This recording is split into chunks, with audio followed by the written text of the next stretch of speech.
दोस्तों आज मैं आपको बताने वाला हूँ 28 साल के लड़के की एक ऐसी कहानी जिसे सुनकर आपके रोंगटे खड़े हो जाएंगे। मेरा नाम है मोहित चौधरी और आप देख रहे हैं द हॉरर टॉक्स एपिसोड 3। ये कहानी है 3 साल पुरानी यानी 2020 की। विशाल नाम का एक लड़का जॉब करने के लिए यूपी से दिल्ली गया। दिल्ली पहुंचकर विशाल ने रहने के लिए घर की तलाश शुरू कर दी। काफ़ी देर घर ढूंढने के बाद भी विशाल को कोई घर नहीं मिला। गर्मी ज़्यादा होने के कारण विशाल काफ़ी थक चुका था। धूप से बचने के लिए थका हारा विशाल एक पेड़ के नीचे बैठ गया। विशाल आराम कर ही रहा था कि अचानक उसकी नज़र एक खंबे पर लगे बोर्ड पर पड़ी। बोर्ड पर लिखा था, अपने बजट में घर लेने के लिए हमें संपर्क करें। विशाल खुश हो गया। विशाल ने तुरंत अपना फ़ोन निकाला और बोर्ड पर लिखे नंबर पर कॉल लगा दी।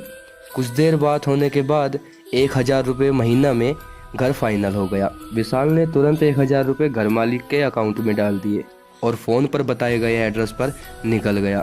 फ़ोन पर बताए गए जगह पर पहुंचने के बाद विशाल थोड़ा परेशान हो गया, क्योंकि जिस घर में विशाल रहने वाला था वो घर काफ़ी पुराना और बड़ा था।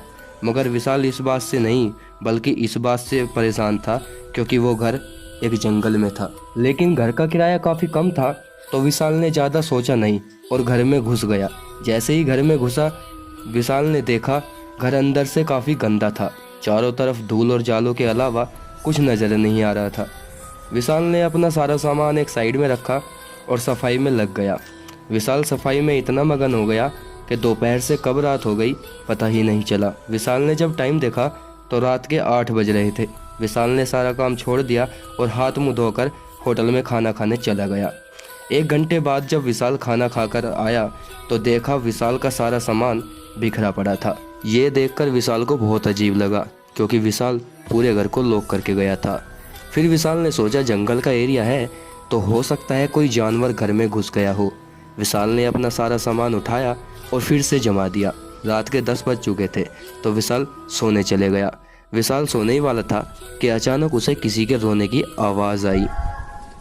आवाज़ काफ़ी तेज़ आ रही थी तो विशाल डर गया। विशाल अपने बिस्तर से उठा और पता करने लगा कि आखिर आवाज़ आ कहाँ से रही है।